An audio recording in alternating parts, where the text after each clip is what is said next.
हमको चीफ, क्योंकि ये सुप्रीम कोर्ट का निर्णय क्या है, उनका कहना है कि इलेक्टेड मेंबर्स एमएलए का स्ट्रेंथ हो ही नहीं सकता, party organisation is the strength.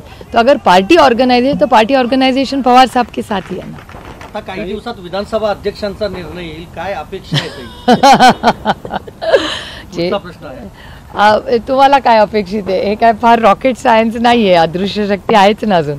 त्याच्यामुळे मला शिवसेनेपेक्षा काही वेगळं राष्ट्रवादी काँग्रेसमध्ये होईल असं मला वाटत नाही।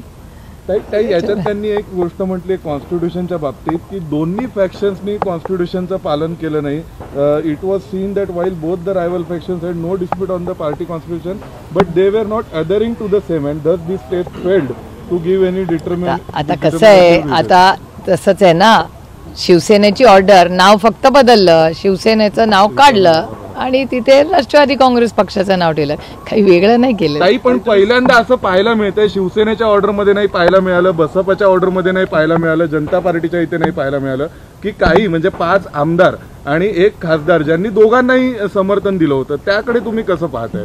मी तुम्हाला सांगू, मी कशाकडे काहीच पाहत नाहीये, हे सगळ्याचं क्रेडिट अदृश्य शक्तीला जातं।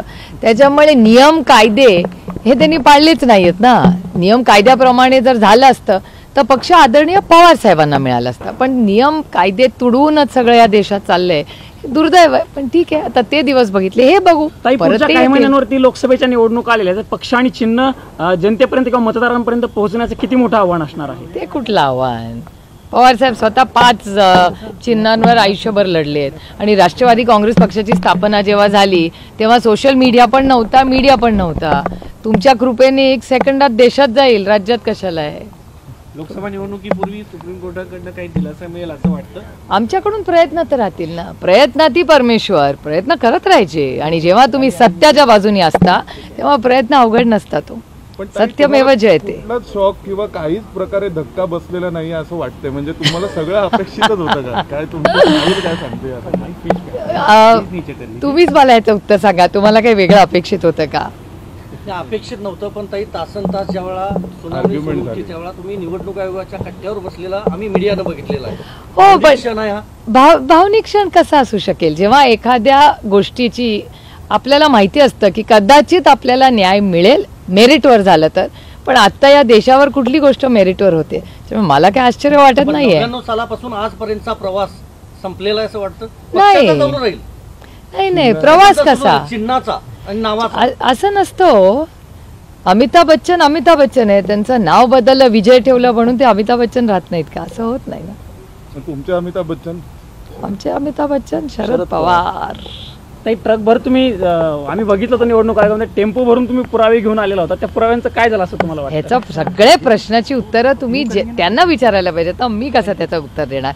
आम्ही पुरावे दिले, आम्ही युक्तिवाद केला आणि आम्ही जे बोललो ते सत्य बोललो। फक्त आमच्याकडे एक गोष्ट नाही, ती म्हणजे आमच्याकडे अदृश्य शक्ती नाही।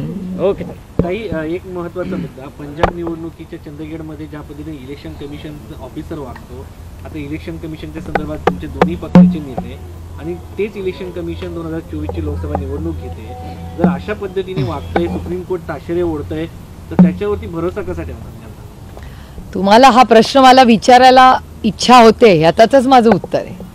त्यामुळे दुर्दैव आहे की या देशामध्ये ज्या संस्थेवर आम्ही विश्वास ठेवला, म्हणजे आजही हा युक्तिवाद कसाही झाला तरी इलेक्शन कमिशन ऑफ इंडियावर मी विश्वास ठेवला पाहिजे, कारण का मी इन्स्टिट्यूशन्सवर विश्वास ठेवते। इन्स्टिट्यूशन्स खराब नसतात, त्याच्यावर अदृश्य शक्ती त्या खराब करते।